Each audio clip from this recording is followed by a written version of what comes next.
nonchalantly walking around hours before the shooting. In fact, one where he actually walks near police officers. That's the one where he's at furthest distance. And then there's an interesting one where he's actually running prior to this. We're not sure what may have started that or what caused that.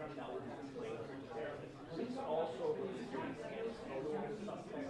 And for those of you who watch Law and Order or NCI, this is not a chance to go the way it's expecting through this process. It's kind of a zoomed up look. I don't know, remember, it's all in the picture. So, for instance, they showed you a full body shot of him, so you can see that jacket clear. It's not a black jacket, it's a jacket that has dark paint into it. He had a badge in the shot that was kind of a cross-body badge. Not sure if we see that badge while he's walking in the other video that was released by the FBI. But here's what I do though. My law enforcement sources tell me that they believe that new videos released today of how to break that case. So that's why video is always important in this case. The question is now, did he walk into a neighborhood or did he call it Uber? Is he still in that neighborhood? And of course, it all comes down to the motive. Why is he walking to that particular platform? There are some online theories. Of course, we go down that rabbit hole. It's going to be a little bit challenging time, but it's worth questioning. Now, my colleagues and us, we are restricted to one question today and one follow-up. So one question, one follow-up. So I'm hoping that I'll get a question and a follow-up. Brian will get a question and a follow-up. And perhaps we go back. Yesterday, a little bit of tackling, and we're kind of outstreaming each other. So we want to be a little more civil here with the society. The other questions is I have requested from the Brown University that they bring somebody here today.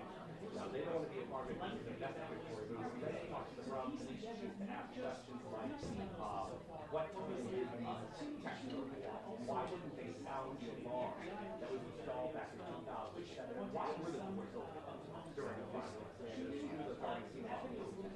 So, they're not walking out the door right now. So, my colleague Molly Levine is outside the engineering building. Molly, we're going to interrupt you if we have to for this press conference. But what's the atmosphere there?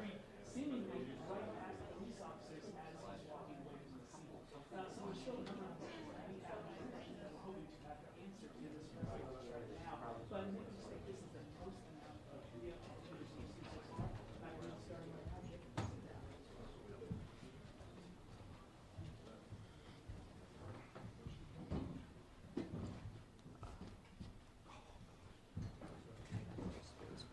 You guys are going to have to sort that out. Yeah, sure.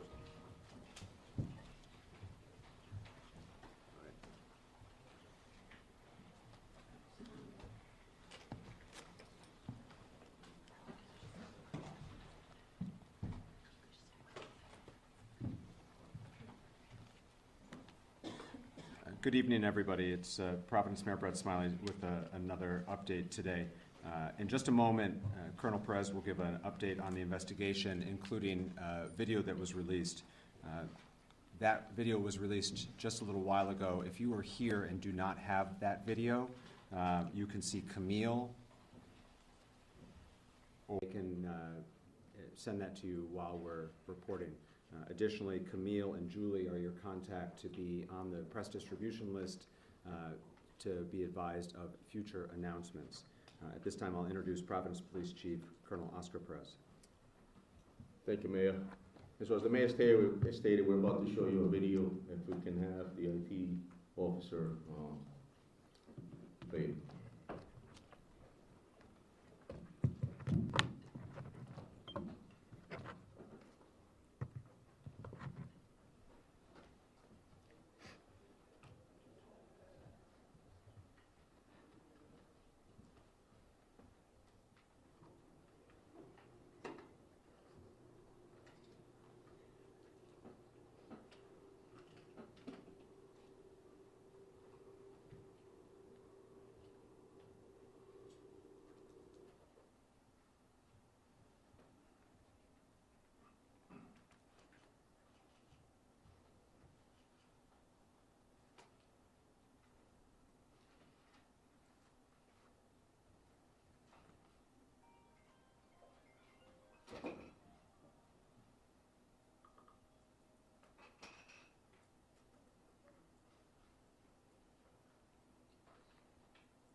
Thank you, Joe. So as the mayor stated, if you don't have these videos, please let us know.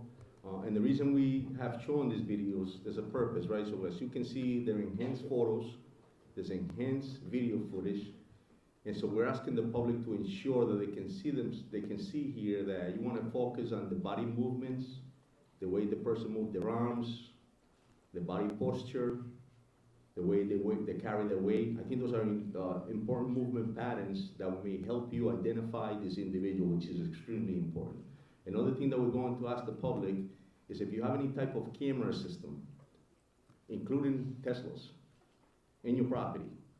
In this video that you just saw behind me, it all comes from the residential block of Waterman Avenue, Power, Ives, and Hope Street.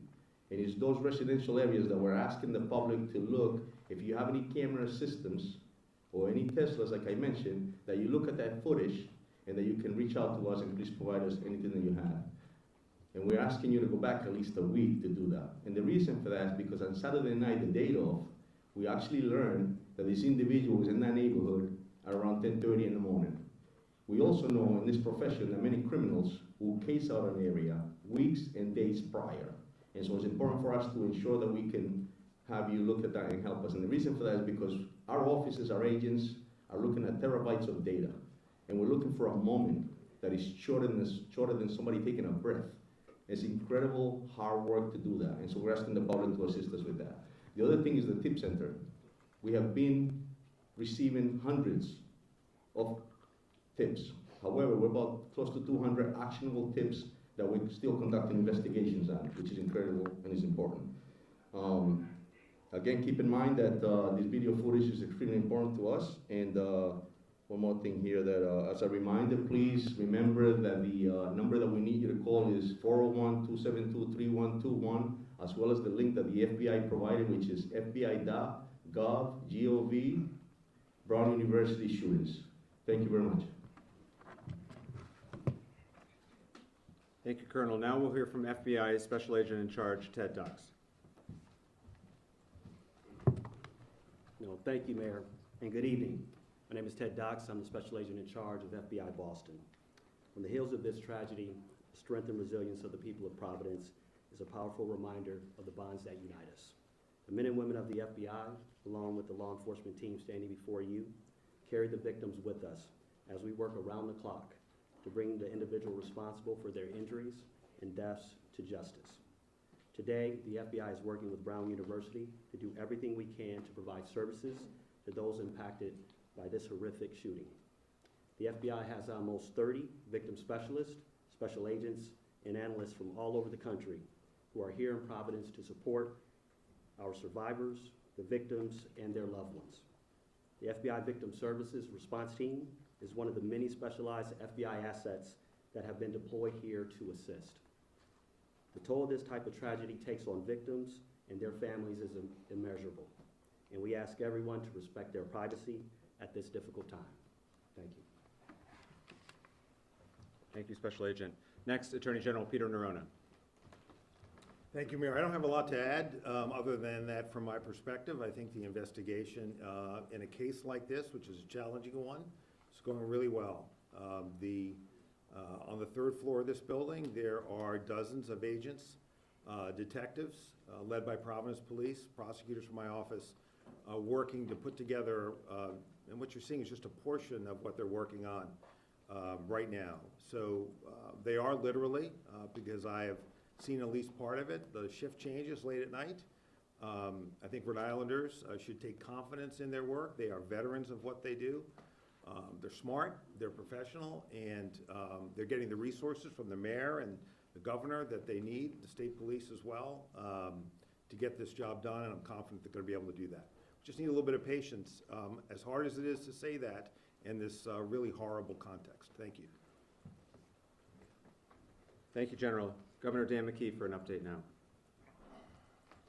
Thanks, Mayor. And right off the top, we're just making sure that the state is supporting Providence and Brown University, and then working with the FBI as well as our state police and the Attorney General to continue to provide information to the people in the state of Rhode Island. My information is that recently, today, we've met with all the university presidents in the state of Rhode Island. We know that we want to start a working group that will talk about enhancing the safety issues. And you'll see shortly that we'll be doing the same thing in terms of the mental health issues. And I think that's important. As I'm out and about, we're hearing a great deal of anxiety coming from families and students and the general public. And that's one of the reasons why our state police has supported the Providence schools with presence as school begins and school ends, in support of the mayor and his efforts to support the schools. Thank you, Governor. We're also joined tonight by Brown University President Christina Paxson. Thank you, Mayor. I want to begin by thanking the many law enforcement agencies who continue to work around the clock on this case. It's very impressive. I also want to thank the mayor and the governor for their continued support. The primary point that I wanted to address before we get to questions is that Brown is deeply committed to the safety and security and well-being of our community. And I've been deeply saddened to see people questioning that. We understand that as time goes on, there is maybe a natural instinct to assign responsibility for a tragic event like this. Anxiety and fear is very natural, but the shooter is responsible. Horrific gun violence took the lives of these students and hospitalized others. And it's deeply sad and tragic that schools across the country are targets of violence. Brown is no exception. We are cooperating fully with law enforcement, and again, we thank the multiple agencies that have been working so hard day and night with increased patrols to keep our campus safe and to investigate this horrific shooting. Thank you. Thank you, President Paxson. I'll give a couple updates on behalf of the city, and then we'll take your questions. First, as has been discussed many times, we continue to have enhanced police presence throughout the city of Providence to help bolster the confidence and provide a sense of additional security to our residents. Today, we were aided by neighboring municipalities in Central Falls and North Providence with supplemental officers. We're grateful to our neighbors for sticking up and standing up with Providence. The state police continues to be an incredible partner, and I thank the governor and Colonel Weaver for their partnership. Providence Public Schools remain in session. Friday is the last day of school before winter break. Spent some time at our schools again today. As has been the case in the past, the schools in the area of Brown are having regular police presence, and because of the assistance of the Rhode Island State Police, we've been able to provide additional police presence and coverage to other schools in Providence, and we thank them for that. When I was at one of our elementary schools this morning, the faculty were having a brief meeting before kids started to arrive, and in discussion with some of the teachers, I asked how they were doing, and one of the teachers said what I think a lot of us are feeling. She said, you know, it's hard, but I'm putting on a good face for the kids. We need to be here for them.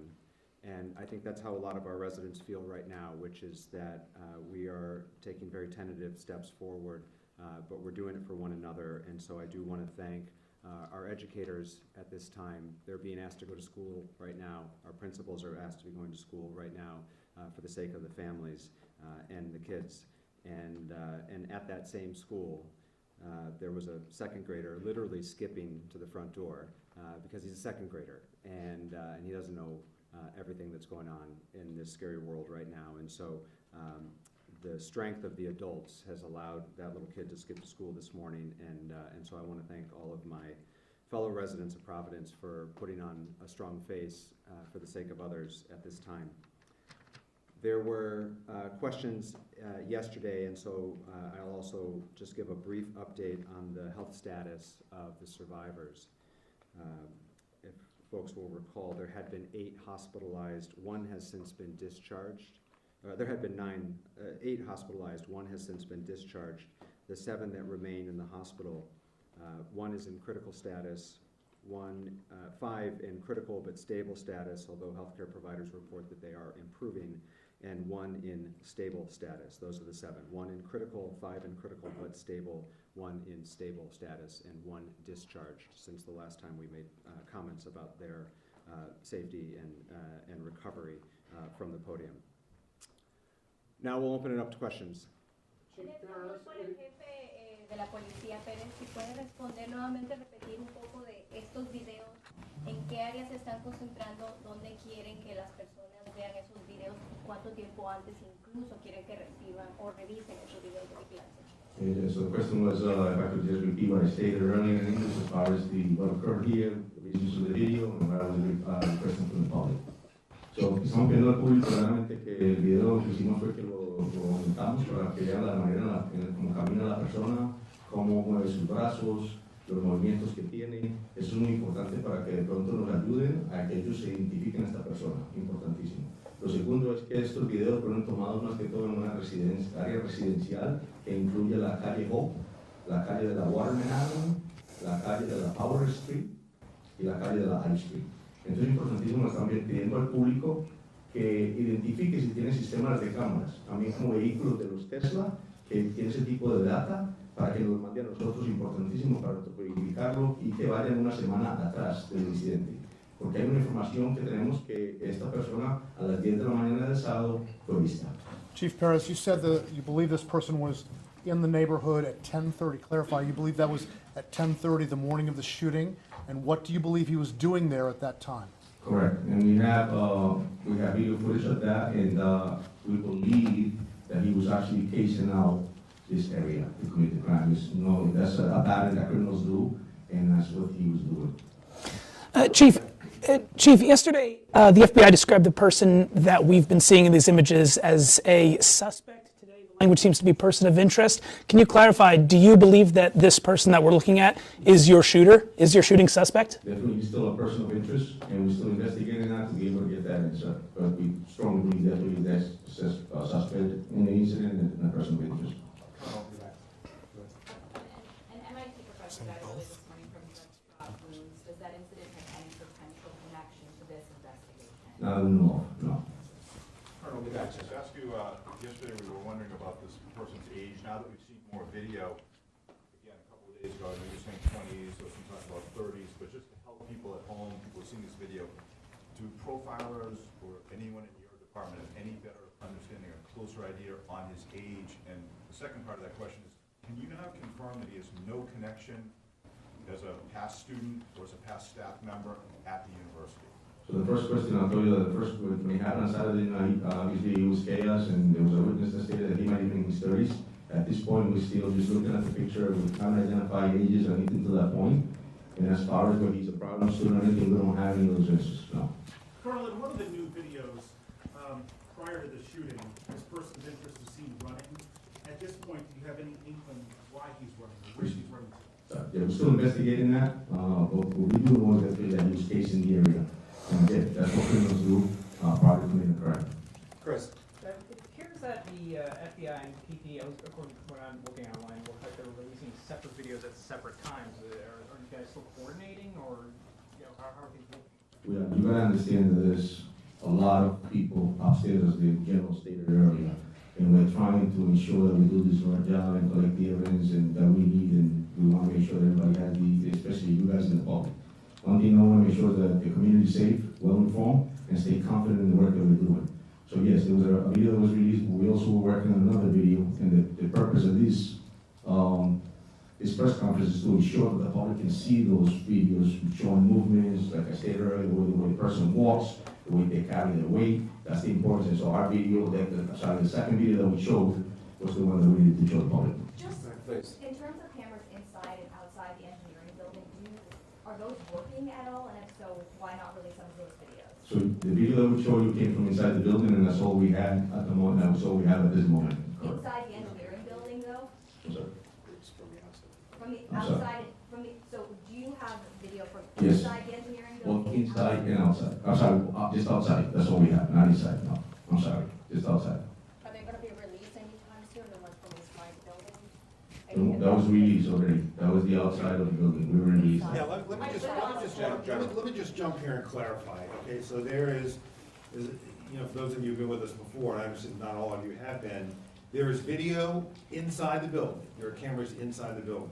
What we have released to you are videos of this person of interest. So I want to be clear, because later on there may be other videos that get released in the course of a prosecution, likely will be at some point. They show things like chaos after the shooting. What they don't show is this person of interest, and so that's why we haven't released those videos, okay? What you do have are videos from a camera outside of the Brown building and other cameras from around the neighborhood that the good men and women in law enforcement located and put together in this montage. And to your question, Chris, there are 2 versions of that video, but the bottom line is they, as I understand it, they depict the same thing, and number one, and number two, the agencies are working very, very well together, as I think the special agent in charge would agree. Attorney General, We've got a follow-up and then we're going here. Just to clarify, there's no clear video of the suspect inside the engineering building. That's correct. Now, can I just ask as well, further to the surveillance footage that you have received, I've been here since Saturday speaking to people who are living in the residential buildings around, and in the businesses, and many of the store clerks there have told me it wasn't until this morning that the police have actually come to ask them if they had anything that they could offer, any CCTV or any evidence that they could provide. Why has it taken 3 days for these people to have police come to them to ask them for assistance? As I stated earlier, it's a residential block that includes a lot of homes, a lot of different camera footage, and it takes a lot of work in the sense that there's a lot of terabytes that we're looking at in order to be able to analyze it, pull what we need, and sometimes it's just a moment that we need, and it's almost shorter than somebody taking a breath, so it takes a lot of work. And then so once that leads us to the next location, to move strategically, we have to pull the video, download it, analyze it, investigate it, and then move forward. Mr. Attorney General. Yeah, I just want to jump in there too, because I think, I want to clarify in a sense what the chief was saying. He said you start in the grid, in the first instance, it's closest to Brown. It takes a lot of work to canvass that area, and then you build out as you learn more about the path of travel.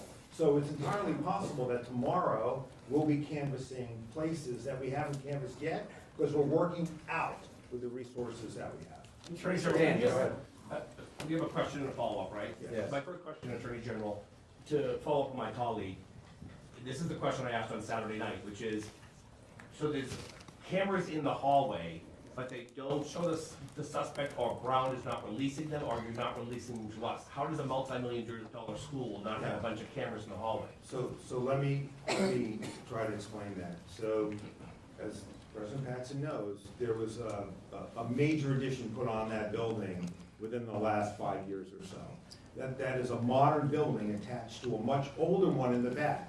So it doesn't come as a surprise to me, at least, that there are cameras in the newer part of the building. And there's video footage, okay? So there's the back part of the building, old part, and front part, new part. The shooting occurs in the old part, towards the back, up towards Hope Street.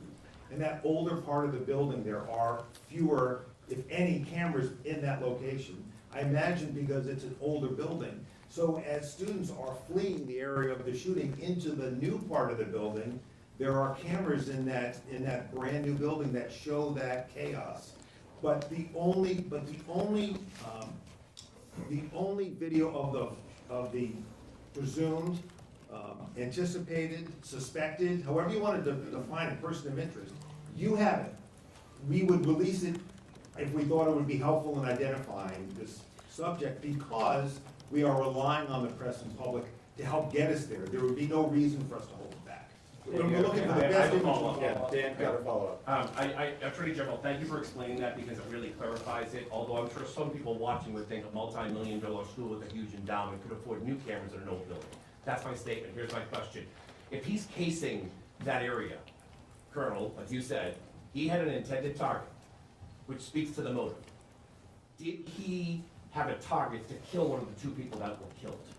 We're still investigating it, and it's something that we're trying to get the answers as well, so. Patrick. Yeah. For President Paxson, have you reviewed any communications to Brown before the shooting that revealed any kind of threat of any kind to anyone at Brown? And then since the shooting, I believe some web pages for students or faculty have been taken down. Is that a response to any external threats to anyone in the community? We have been working very closely with law enforcement to provide them with all of the internal to Brown information that they need to do this investigation. It's their investigation, they're the professionals. So we're providing information. We're not in the job of reviewing it for them. I know nothing about web pages being taken down as part of this. It's the first I've heard of it. In the back, yep. You want people to feel safe.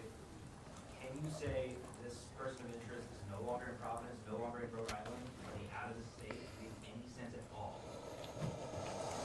I can't speak to the investigation, and if there's a follow-up for either the general or the colonel, I'm sure they'd be happy to answer it. But I'll restate what I've said several times now, which remains true as another day passes.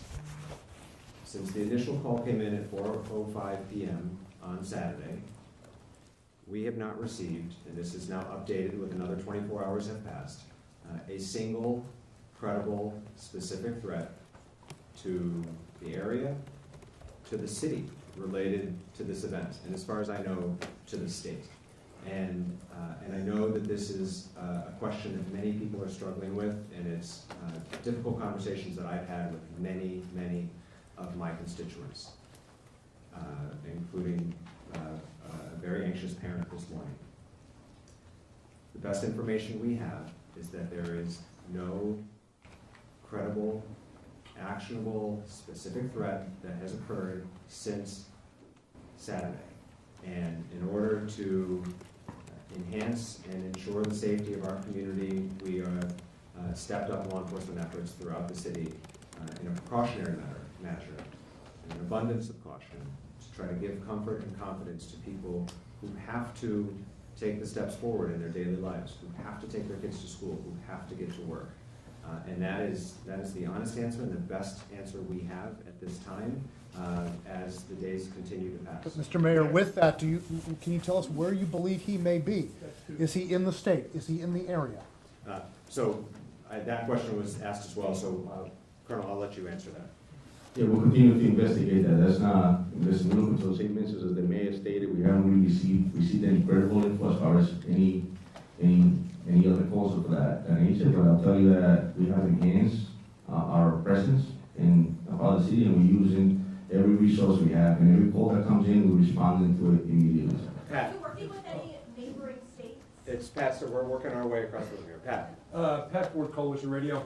In a case involving a hit-and-run accident in the vicinity of Brown University that was litigated by the Office of Attorney General in 2023, Brown University Police Detective John Remke stated that the university maintains several thousand video surveillance cameras and license plate readers on Brown University campus and surrounding campus.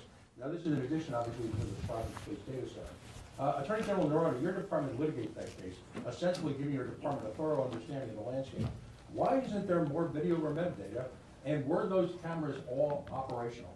Yeah, I can't speak to what was operational or wasn't, but I will say this, that, and I've answered this question a few times today, and I'll try to do my best to answer it again. So, somebody reported, maybe in the Globe, that there are 800 cameras or so on the campus. Might have been the Globe.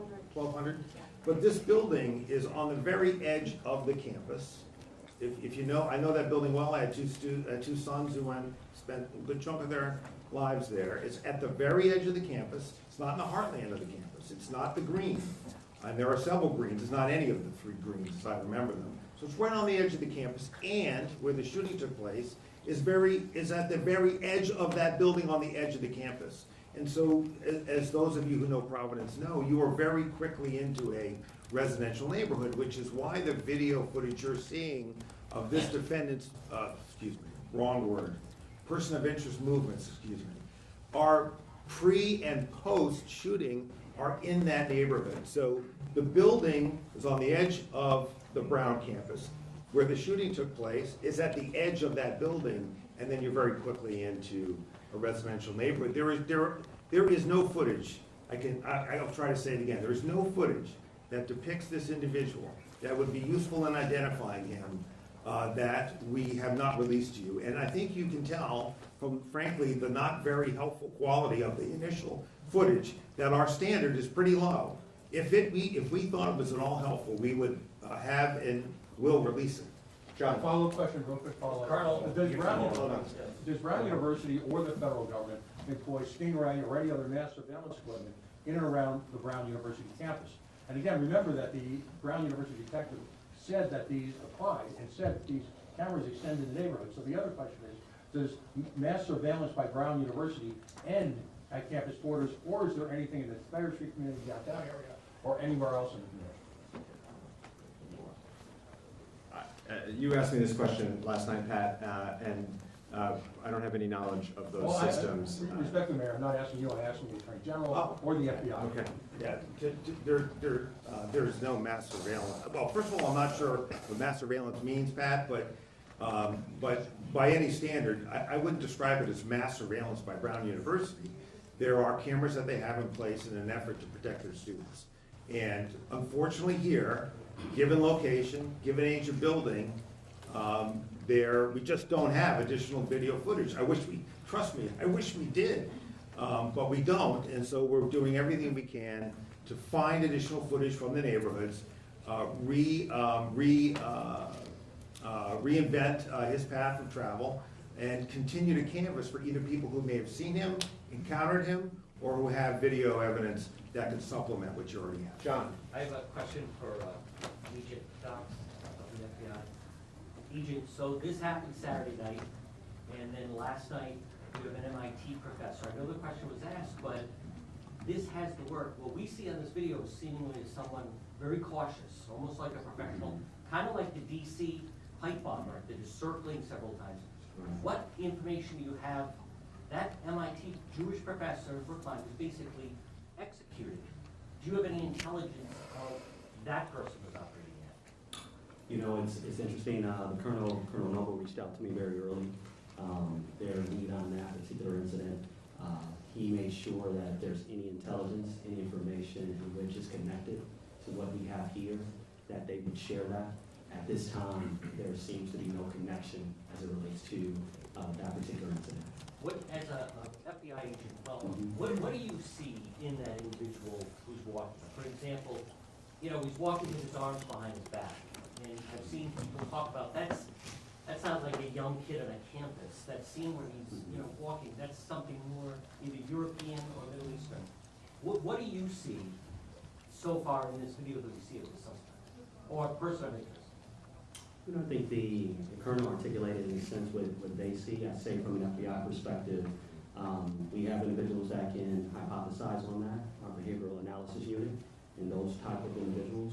I would say I would be, I think, getting a little ahead of things. If I give you kind of an inference of what I see in that particular behavior, it can mean a lot of things, to be truly transparent with you, and to get into the mind of an individual that would commit such a heinous act. That's a place in which I don't want to go right now.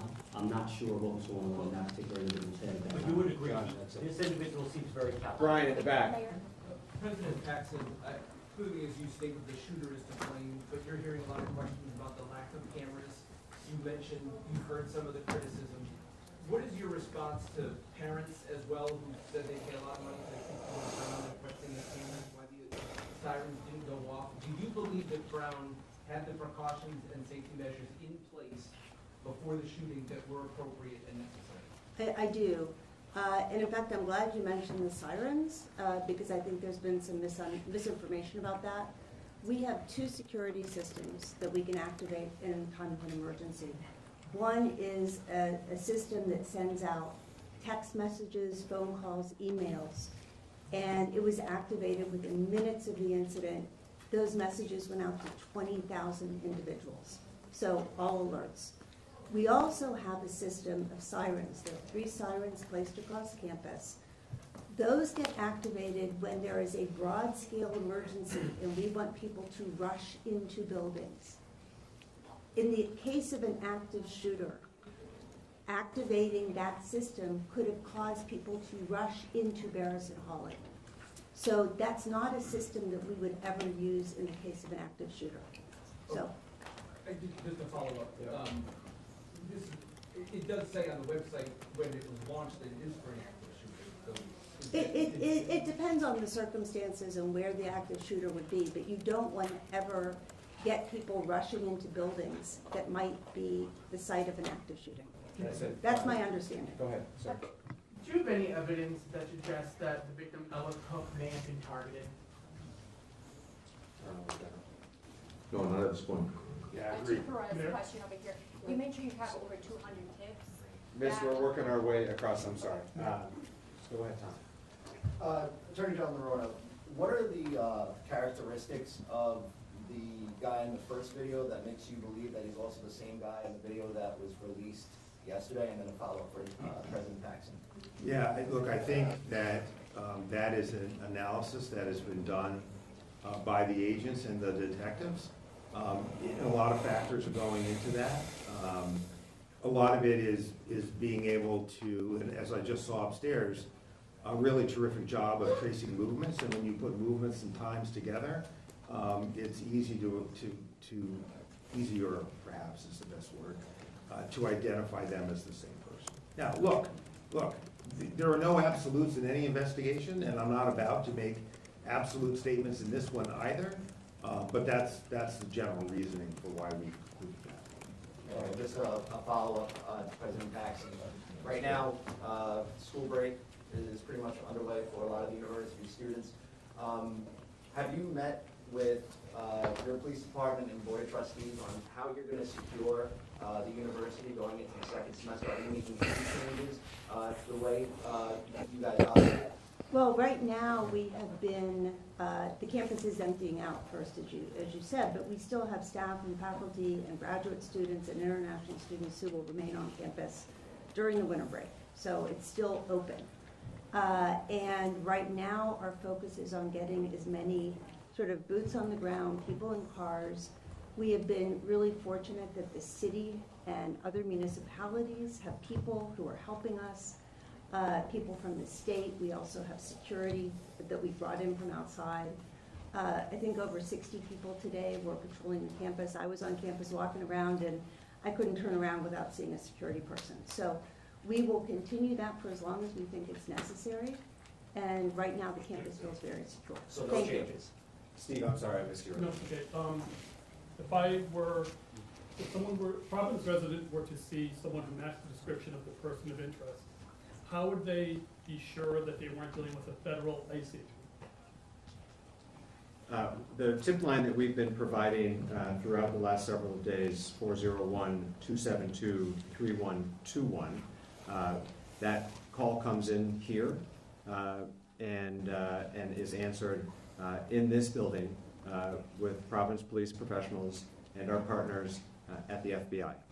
That is who's manning the phones, that is who's processing the tips, and we are encouraging anybody who has relevant information to please use that tip line, and they should know that that's who's on the other end of the phone. And again, if you have relevant information or information that you think might help us with this investigation, we encourage you to call. But are there anything that can be differentiated between this person and an ICE agent who would be matched up walking through town and not be approached by the police in the same way this person was? Again, we've worked really hard to build the trust of our community here in Providence, and I'm telling you that phone number, 401-272-3121, rings in this building and is answered by Providence Police and or FBI. Those are the agencies that are processing, running down, and investigating any relevant information, and we urge folks, if you have relevant information, to please use that phone number. Luke? For the Colonel, do you have any indication as to whether all the interviews of the students in the classroom are completed? Is there any through line that you gleaned from those interviews? But we're still conducting those interviews as we speak. Go ahead, please. You mentioned that you have no idea if the shooter is still in the area. Have you been working with any law enforcement agencies in other states that are nearby? Yes, we're working with every municipality here in the state of Rhode Island, and obviously every Massachusetts. Obviously we have conversations with them as well, but majority of the law enforcement that we're working with right now is our own, nearby municipalities, the Rhode Island State Police, and every agency that you can think of, federal agency in the building. Chief We're in conversations with them, but no, they're not here now. Let Man, let me just jump in here. What's really critical first is that we identify who the person is. You know, once we identify who this person is, I believe we'll be able to locate him. It's very hard to hide in this country. But until you have a name, which is why we're working so hard to identify him, it's not particularly productive to reach out to law enforcement across the country as to who you're looking for, because we don't yet know who we're looking for. So that's why we have to identify the person. Once we've identified him, you know, we'll know more information about where he's from and who his friends are and where he might go. So those are the things that we can do once we have an identification of this person. And that's why the team now is laser focused on identifying who this person is in this video. Amen. I just have a question for the chief. Just following up on another question that was just asked, I'm glad to hear that some of the students are beginning to recover. How many of the students who were inside that building and also outside have detectives been able to interview, and have they elaborated on anything that this man said? Allegedly, he yelled something in the classroom before opening fire. Did he appear to be wearing a bulletproof vest, and that's why he appeared bulky? It's a good amount of interviews that have been conducted. We have re-interviewed several people.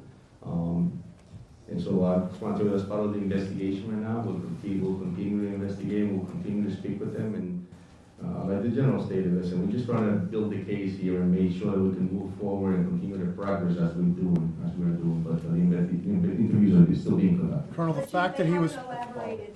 Chief, they haven't elaborated exactly in what this man, if he did say anything, what he was yelling. Yeah, no, I don't have that info now. Straight back, sir.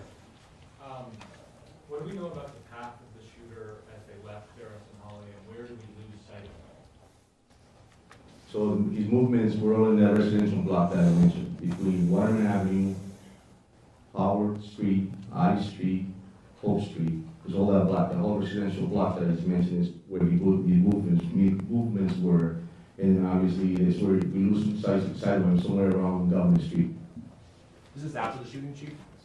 In the back there. Correct. To that point, at any point, will there be kind of like a map put out as to which cameras you're seeing them on, to kind of give an idea to the public of maybe my camera's there, maybe my Tesla's there, like you said? Correct, yeah, great point, and something that we talked about just before I came down here, to be able to release that map as well.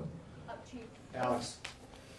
For the Colonel, do investigators know how many shots have been fired yet, and can you tell us that? So in our forensics unit, and obviously with the FBI as well, they're all there, and there was several rounds that were fired inside the building. And just another follow, image today of the person of interest, they have a satchel. Is it known if there were additional weapons in there or magazines of some kinds? No, that's all we know, that it was just that one weapon that I mentioned the other day. Go ahead. Yeah, this might be a question either for President Paxton or the Colonel here. I wanted to follow up on the scrubbed internet pages that were mentioned. There's a lot of misinformation out there. There's been a lot of speculation about what those scrubbed pages might mean. Can you help fact check, give us some information today about what this scrubbed individuals, about one very particular individual, does that have any connection to do with the shooting? As I said before, I have no knowledge of any scrubbed pages. You can follow up with our communications office if you want to get more information maybe tomorrow, but this is the first I've heard of it. So I did, and then they directed me to Colonel Perez. Do you know anything about? I do not know. Colonel. Right behind, yes. Hi, una pregunta para el coronel. ¿Qué es lo que ustedes ven en la descripción, en el lenguaje corporal de esta persona que los hace pensar que es una persona de interés? He hablado con personas de la comunidad que tienen cierta desconfianza porque ya liberaron a una persona que también era de interés. ¿Qué hace a esta persona la que podría ser? Yes, the question is, what makes this person one of the suspects that we had as a priority, and since we had released somebody already in the past, what makes this person the subject? So, la respuesta realmente es que tenemos muchas indicaciones que este individuo es el que cometió esta tragedia. Y entonces, estos videos que mostramos es por esa razón. La investigación nos está llevando en ese progreso a determinar que esta es la persona, porque no será cosa que vamos a seguir investigando. So the answer is pretty much that there's a lot of leads that we have here that identify this individual as the person who committed this tragedy, and we have enough to be able to move forward in progress, and we're very confident that that is the individual ahead, please. Eh, I'm sorry. ¿Por qué no llamarlo sospechoso entonces? ¿Y qué le dice la comunidad que está angustiada? So why don't we call him a suspect and why do we tell the community is nervous? So la respuesta es, ¿verdad? Estamos llamando a una persona de interés, ¿verdad? Porque necesitamos crear un caso para poder llevarlo a la justicia y presentarlo al fiscal. Y le decimos a la comunidad que realmente estamos en un trabajo y esta es una prioridad en este momento y una responsabilidad de que pongamos un caso completo para poder llevarlo a la justicia.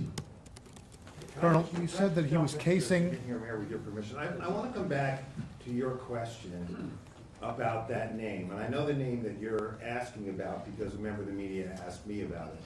I am familiar with it. I wasn't familiar with it when the media member asked me about it. I think it was either CBS or NBC. I asked my team about it. I think this is an area where caution is really necessary. There are lots of reasons why a page might be taken down, particularly if there's chatter out there about, to your question, Amanda, about words that were spoken. It's easy to jump from someone saying words that were spoken to what those words are, to a particular name that reflects a motive targeting a particular person. That's a really dangerous road to go down. Really dangerous. If that name meant anything to this investigation, we would be out looking for that person. We would let you know we were looking for that person. You know, again, I think it's just a really dangerous road to go down. I know that in today's age, there are lots of things that people read into things. It's just a dangerous thing to do. And I would leave it to us to identify persons of interest and let us run them down. What the public can do for us today is help us figure out who this guy is. And we hope to have more information out that will help you do that, help us do that. Colonel, you might. up here. I do, just Yeah. very quickly, it was further to my colleague's question, but you have answered most of it, but just in regards to the rumours that are circulating as well about the motive here, do you have any information regarding the rumours that a particular professor was being targeted? Yeah, there's no information that the investigative team has about motive. Zero. There's nothing about, even if taking at face value what one or two witnesses may have said about what something was said, okay, and there are many witnesses that say nothing was said, there's nothing about what we know was perhaps said that indicates any kind of motive that is related at all to ethnicity or political outlook or culture. There's nothing at all that we know right now about that. And I think that is a dangerous road to go down, particularly in today's environment. Patrick has a follow-up. Does the fact that the satchel is in some videos and not in others, and his disappearance around Governor, either indicate that there's a vehicle involved or one of the houses involved, and that he picks up the satchel or he gets off the satchel? What does that tell us, the fact that he disappears if there's a vehicle? So the actions were criminal, pretty much. I'll tell you you're right, and that's something that we're looking at. As you can see in the video, the satchel's on, sometimes it's not on. He has a heavy coat on. He has something in front of his abdomen. He could have hit this satchel, and something the instance that we have. We'll continue to investigate. It's complex, and we'll continue to investigate as we go. Chris has got a follow-up. Chris has got a follow-up. Chris has got a follow-up. Are you assuming, like in Lewiston, Maine, after 4 days, the suspect had taken his own life? So if you just step to the microphone, are you assuming right now that you're showing these videos that this is a suspect after 72 hours that's still alive? Or do you have dogs and thermal imaging from helicopters overhead that are looking for a person that's taken their own life? Yeah, we use a lot of resources. As soon as we get a lead, we continue to follow through with it. The investigation I mentioned the other day, they start here and they lead in a different direction. So we're there. Yes, you're right. We use dogs. Yes, if we have a lead on something and we think that we need to go back and search it again, we need to re-interview, we're doing all that. Chris, you got the last question. Go. This is for Colonel and the AG.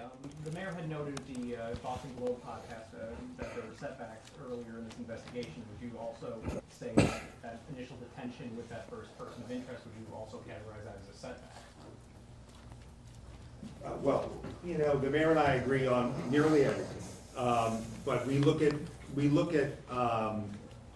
at this case maybe from different backgrounds and experiences, perhaps. Certainly, the mayor has had many great experiences that I've never had, leading the city, for example. Well, I would not characterize it as a setback. The way I would characterize it is, it was a lead that had to be run to ground. And the person, as that lead was run to ground, there was an initial period where that lead looked very promising.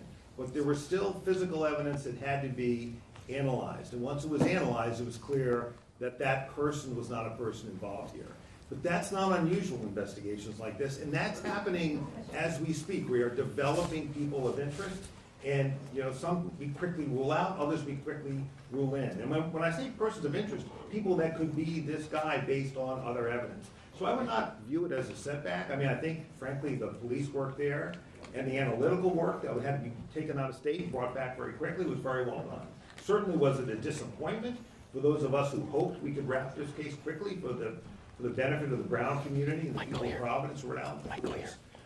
But I don't know that I would use a setback, but I think maybe those words don't, maybe what I'm saying is not all that different from what the mayor said.